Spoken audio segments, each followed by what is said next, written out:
Welcome back to Collective Perspective, episode 39. I'm here with my new host, Craig, who definitely is a new man now after 38 episodes. He's a married man. Congratulations, sir. Look at that We did it. ring. Who would have thought? Some chump like me. You I'm gonna make are. this hard on you. Put up the photo of us together. Ha! Now you have to edit Now I because have I to said. edit. But it's a good photo, so it'll be worth it.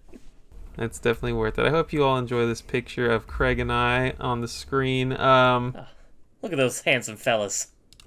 It was great meeting you and our pal Tyler. I loved it. The wedding was awesome.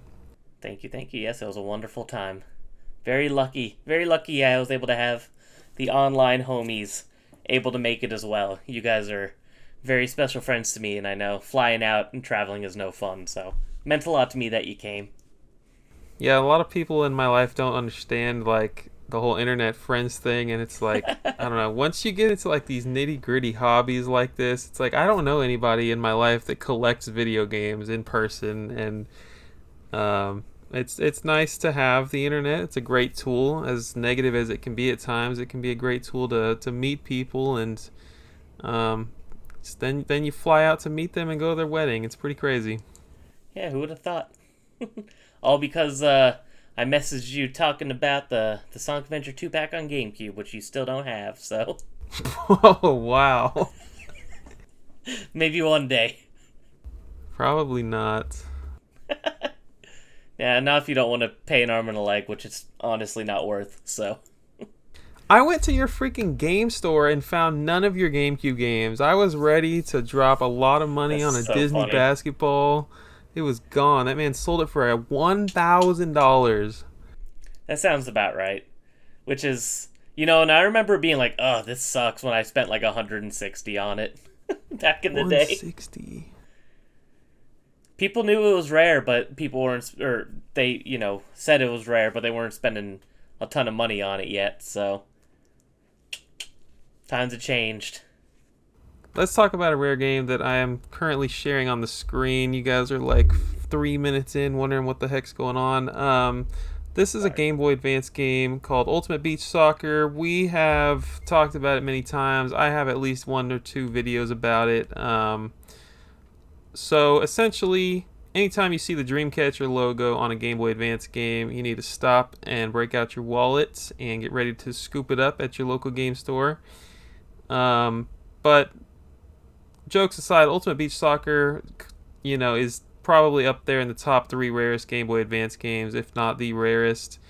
And that fully, we're talking about complete in box here, per usual. The cartridge can be found, although that is also starting to go up in price. But yeah, so like this is a game that we have kept our eyes on as collectors for the last 3-4 years. Speaking for me personally, I'm sure there are some Game Boy Advance collectors that have known about this one for many years. But in the 3 or 4 years that I've been looking for it, I've had save searches on Mercari, eBay, whatever, like never pops up. It's just like a thing, you're waiting and you're waiting. I had one and recently sold it to a collector that needed it for his set. But the the only way that I was able to find one was through a fellow collector, my friend Vinny, who had found one for freaking $12 at his local game store or something like that. Um, Long story short, one of the rarest games, and we're here to talk about how it never pops up, and yet September 5th, this one here on the screen sold for $1,500, evidently. um, this is, I don't know, it's crazy. It is nice that one has popped up. I think maybe I've seen five total, and um, I actually didn't even hear about this one until, let me switch the tab here. This one popped up just today, actually. So the one on the screen is currently listed at 10,000 smackaroonies. This game is not worth 10 grand in my honest opinion, but Almost nothing is. Retro Buy and Sell sent me this link this morning, and I was like, holy crap, that's freaking awesome. And like, just awesome to see it, not the price obviously, but this is Butter Robot on eBay. You can search it up. I'm sure no one's buying it anytime soon, so by the time this video goes out, you'll be able to take a glance at it. um One thing to note here is that they are not the same copy, so whoever bought it on September 5th did not just relist it, because I mean, you can kind of tell by looking at the box, but also there's an insert that's not in this $10,000 listing. So, I don't know. That means that two new copies have popped up, which is pretty neat. Well, this Um, $10,000 one is the rare variant that didn't come with that insert, so that's why it costs more. you can see that the seller is very aware of what the game is, as he says, complete CIB rarest game rare in the title. Rarest game rare, my favorite. I will say my copy did not have a registration card, and I don't think it had a tray. So this one, Super CIB, I would obviously have to purchase this one if, no, this is crazy. Yeah, if you were a true collector, you would go ahead and make the upgrade. Um, I don't know. What are your thoughts on this, Craig? It's very interesting. I think the $1,500 one honestly isn't that out of the realm of possibility. I mean, you think about the big popular Game Boy Advance games like Ninja 5 and Pocky and Rocky. I don't think they're that far off in that price point. Am I wrong? I don't know if you know off the top of your head. I think they Um, float around there. you're talking about the $1,500 one? Yeah. No, I think you're right, 100%. Yeah, and I mean, it's hard to gauge rarity with some games like this because it's an oddball sports game, and sometimes that doesn't come up for sale because no one cares about it, no one thinks twice about it, and sometimes it doesn't come up for sale because it is actually super hard to find. But people that are in the know about this game do know that it is very seldom for sale and very hard to come by. So I think that the price for that one actually makes a little bit of sense. Do I think it's disgusting? Yes. But I could see if you're somebody who wants a full Game Boy Advance set, or you're very heavy into getting just the hard to find Game Boy Advance games, that price isn't super out of the realm of possibility. The $10,000 one is just funny because that's stupid. It's not almost no game is worth $10,000. I mean, I don't know if I could think of any off the top of my head that I think that you can justify that price, except for like maybe Nintendo World Championship or something like that. And that's his own little kind of category of special.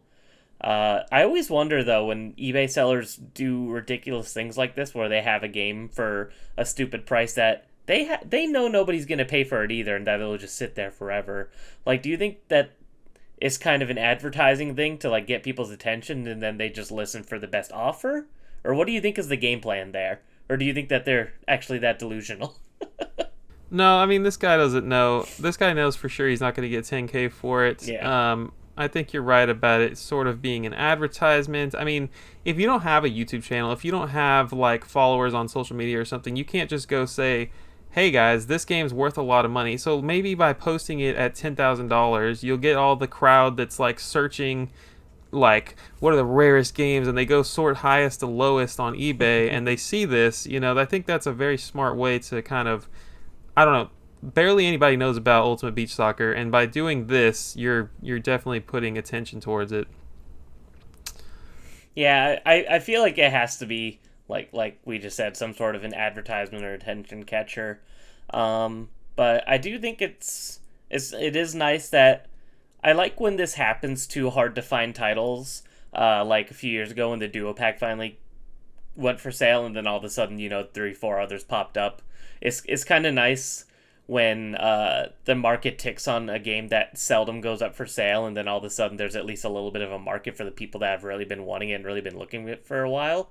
It sucks that usually comes with the high price point, but it is nice for the people that are looking for these actually rare games. So it actually makes me kind of happy to see the last one that sold, and then this copy for sale, even if the price is kind of egregious. I always said, people have asked me multiple times, like, what do you think this game is actually worth? Like, if it went up for auction, what do you think it would sell for? And I've always said, like, maybe $400 or $500. And there's no way for us to tell if that $1,500 sale actually went through. I'm assuming that it did, but I've just never thought that there were that many people that cared enough about this system to spend $1,500 on a sports game like this. Like, there can't be that many people that are going for the GBA set. No, I don't think so either. I think that the small selection of them though that are so passionate about it and so in the know about the games that never come up for sale that it might be a bit of FOMO too, like oh the game finally went up for sale, so I have to get it now because I've been waiting 10 years for a copy. Because I mean, these are the kind of games that you can wait a decade for before you could come across one, honestly. So And then two pop up in the same month. It's crazy. that's usually that's how it goes. I'm telling you. Usually, one of these rare games comes up, it sells, and then other people are like, "Oh, I have that," and then that's where the other copies come from, and then there's a little bit of circulation for a while. So, Retro Buy and Sell also sent a message to the seller this morning, and he told me that he sent me the screenshot, but the guy said that he had received an offer of 5K so far, and that same offer also messaged him saying that he would maybe be willing to spend 6K in like next week, which just sounds like a bunch of hype and BS. No, they're definitely making that up, especially if one just sold for almost 10% of that, or I guess 15% exactly. So no, they're definitely just trying to upsell it and see what someone else is willing to pay. That's definitely a bunch of a load of barnacles, as they say. There's also a way to tell that there have been zero offers made on this so far. So he's either lying or someone messaged him that offer, which doesn't even count, really. Nah, that's this whole different thing. But I mean, this thing is going to end up being sold not on eBay probably anyway. It's going to end up being a private sale. I could almost guarantee that, because this person wants a lot of money for the game, and eBay fees, whew, awful. So they take like almost 40% at this point. So it probably, I doubt he wants to sell a $10,000 game and get $6,000 by the end of it anyway. So interesting, though. I am one of the 11 watchers on this game, and we shall see. let me Not be number because, 12. yeah, not because I'm intending to purchase it, but just because I want to keep an eye on it. Mm-hmm. And let me give a little secret for all of you guys out there. There's an Xbox version of this game too that's pretty hard to find. Oh, I wrote that down. Yeah, tell them about the Xbox one. Yeah, I mean I don't really know, but I mean I went on eBay a little while ago and I think there's only like 3 or 4 copies. This pretty hard to find game as well, and it's still pretty cheap. So definitely keep an eye out for that if you're an Xbox collector or just a collector of rare games. So back in May, I was doing research on this game. I'm very just so intrigued by like what makes games so rare. You know, I'm always like, oh, I want to talk to Dreamcatcher, like see what happened. And I ended up finding a developer and messaging him. I think it was Facebook or Twitter, and he was like, "Oh yeah, I have one of those right here. Like, what's the big deal?" And he sends me a picture. That's funny. And it was a complete unbox. But I think that guy actually lived in Europe, and he had a North American copy. Interesting. Well, did it get a? It might have not even gotten a PAL release, you know. So is Dreamcatcher a European studio? I don't remember what the story was. I did a bunch of research, but it was months ago. That's fun though. Very interesting. Strange little piece of Game Boy Advance history. And a couple more pieces for y'all. I also found a handful of old articles from like 2003. The game did end up coming out around 2003 in the States, and it had its name changed twice from when it actually had been announced. They were going to call it Extreme Beach Soccer, and before that they were going to call it Pro Beach Soccer. And I think Pro Beach Soccer is what it did get called overseas. I think in Europe that's what the name ended up being. Man, would have sold 10 million copies if it was Pro Beach Soccer in the States. Missed opportunity. Wanadu is who published it overseas, and they got with Dreamcatcher to do the localization. I also found an old rarity guide on rarityguide.com where someone gave it a 65% on rarity scale. So that was funny. Because that must have been a very old article. Yeah, it says 2012, and somebody had already been like doing the research over a decade ago now. I love it. And there Love was a those time GameCube release capsules. planned, but that did not come out. What else is new? There's like a million canceled GameCube games. No one wanted to make things for that failing system. Um, yeah, I did get the Xbox game, so I'm comfortable with you mentioning it and sharing the secrets to the public. I just I haven't recently got bought it that one. yet, so maybe I should get it now before this publishes. Come But join the yeah, that Discord, and thank y'all for listening. We will see y'all later this month for episode 40.